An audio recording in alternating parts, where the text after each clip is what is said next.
Szép jó napot, szervusz, én Nagy Zsuzsanna vagyok, üdvözöllek a blog oldalamon. A mai témám az egy nagyon érdekes téma, tele tanulságokkal, és felolvasok neked valamit, ami erre bizonyíték. Az interneten az optimizmusról írtam éppen a tegnapi nap, és az első szabály, ami azzal kapcsolatos, hogy hogyan legyél optimista, abban az első mondat az, hogy vezess naplót. Hát ez az én blogom. És az első fontos mondat az úgy hangzik, felolvasom, hogyan akarja ez a helyzet a javamat szolgálni.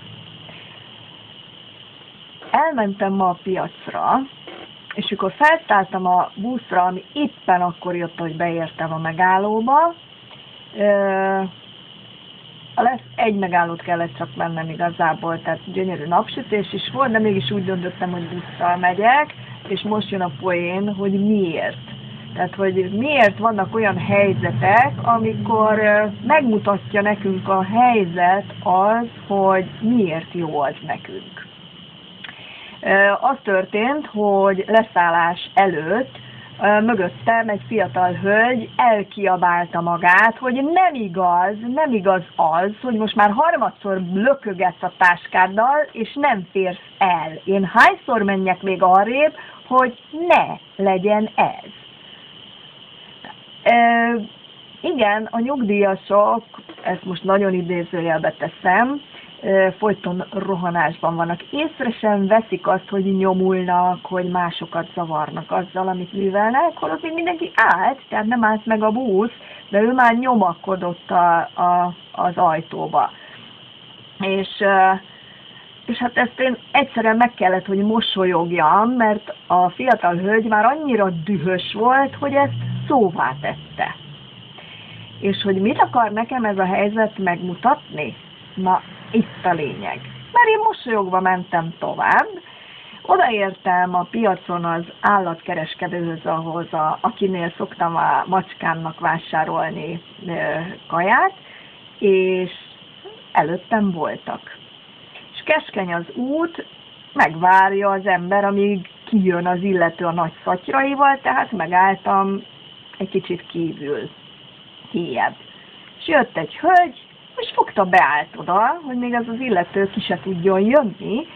Mondom, nem szólok neki, hát csak észreveszi magát, hogy nem hobbiból állok ott, meg nem ez az időtöltésem, hogy ott ácsorgok a hidegbe. Ja, mínuszok vannak. És nem, meg ott kitoloncolta magát szerencsétlen előző vásárló, nem mozdult ő el onnan, mire én, megtapasztalva ezt az előző sztorit, megmertem mondani azt, hogy ugye hölgyem, nem áll elém. Nem lesz annyira pofátlan, hogy mások elé torlaszolja magát. Nem, hát nem is akartam maga előtt vásárolni, de már mondta azt, hogy mit szeretne az eladónak. Na most engem ismer az eladó, úgyhogy elkezdett ezen mosolyogni, és nem foglalkozott a hölgyen, mire a hölgy ugye mögém állt. Na és ezt a tanulságot azért mondtam el nektek, hogy nem kaptam fel a vizet, nem kezdtem kiakadni azon, hogy vannak ilyen pofátlan, tolakodó emberek, hanem én is megmondtam neki azt, hogy mi az, ami nekem nem tetszik benne. Tanulságos volt, hogy milyen hasznos dolgok történnek körülöttünk. Most, ha én nem szólok neki, lehet, hogy puffogok fél napig. Semmi értelme nem lett volna. Így lerendeztük a helyzetet. Az eladó is nyilván örült ennek, hogy én rendeztem le, és nem ő, mert neki máskor is kell vele találkoznia, úgyhogy így most mindenkinek hasznos volt ez a feladat, én úgy gondolom. Remélem, megosztod velem, hogyha veled is történt ilyen. Üdvözöllek, és boldog-boldog ünnepet, boldog új évet kívánok neked 2015-re, és csak annyit tanácsolok, hogy figyelj oda a körülötted levő eseményekre, hogy hasznosíthasd a saját részedre. Puszillak, szervusz!